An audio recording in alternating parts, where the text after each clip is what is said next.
Perkenalkan, nama saya Raihan Firya Satyananda, NIM 0000116969. Oke, rekan-rekan semuanya, pada hari ini kita akan membahas mengenai etiket. Mungkin di sini teman-teman jarang mendengar etiket, lebih sering mendengar yang namanya etika. Apa bedanya? Etika adalah prinsip moral berperilaku secara benar. Sedangkan etiket adalah bagaimana caranya kita berperilaku benar sesuai dengan norma masyarakat atau kelompok di daerah tertentu. Nah, kenapa pentingnya kita harus menjaga etiket? Oke, teman-teman, kita mulai dari perumpamaan seperti ini. Pasti akan banyak orang yang lebih tertarik dengan gelas yang isi airnya sedikit, tapi dia bersih isinya, dibandingkan gelas yang isinya banyak, tapi kotor. Begitu juga dengan etiket.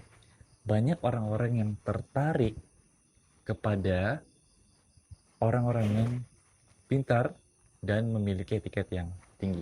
Tapi kalau teman-teman hanya pintar saja, nggak memiliki etiket yang tinggi, moral yang baik, itu percuma teman-teman. Kenapa? Karena orang-orang di luar sana, masyarakat terjun, itu pasti butuh yang namanya orang-orang yang bisa bersosialisasi, bisa membuka diri, dan bisa menerima saran dan kritik. Oke, kita mulai bahas mengenai pentingnya etiket di kampus, rumah, dan apa sih hubungannya dengan personal branding. Kita mulai di kampus. Kita mulai dicontoh di kampus mahasiswa yang sering mendengarkan dibandingkan mahasiswa yang tidak mendengarkan. Mahasiswa ini pintar sebenarnya yang tidak mendengarkan. Tapi itu merupakan salah satu contoh tidak beretiket, tidak bermoral.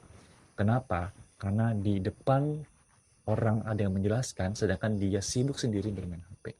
Tidak respect. Jadi, dosen lebih aware, lebih respect kepada mahasiswa-mahasiswa yang sering mendengarkan. Walaupun notabene mahasiswa-mahasiswa itu bisa-bisa aja. Gitu. Kalau kita lanjut di rumah. Kenapa di rumah juga penting menjaga etiket? Karena di rumah merupakan salah satu tempat kita belajar pertama kali. Apa yang kita lakukan di rumah itu mencerminkan perilaku kita di luar rumah. Misalkan di rumah kita sering rapi-rapi, orangnya rapi bersih. Begitu juga dengan di luar, pasti seperti itu juga. Dan apa hubungannya dengan personal branding? Kalau kita mau dari personal branding kan itu bagaimana kita cara membrandingkan diri kita, apa yang kita mau keluarkan dan tampilkan dari diri kita kepada orang lain. Kalau misalkan kita sudah terbiasa beretiket di kampus dan di rumah, itu menjadi kebiasaan teman-teman, itu akan menjadi personal branding teman-teman. Teman-teman, oh terlihat moralnya bagus ya, berpenampilannya baik ya, etiketnya tinggi ya. Nah itu menjadi personal branding teman-teman. Ketika teman-teman terbiasa meningkatkan etiket teman-teman dan menjaga etiket teman-teman di kampus dan di rumah dan dimanapun itu. Contohnya itu pada saat saya mahasiswa dulu itu mempunyai teman yang sangat-sangat pintar, tapi sayang sekali sering kali menyombongkan dirinya atau angkuh. Nah orang tersebut itu pasti banyak yang gak suka, banyak yang ngomongin dia lah, dia menyombongkan diri lah, angkuh lah, dan itu bukti bahwa betapa penting kita harus meningkatkan etiket diri kita sendiri. Karena itu yang akan mencerminkan dan membantu kita di dunia terjun di masyarakat.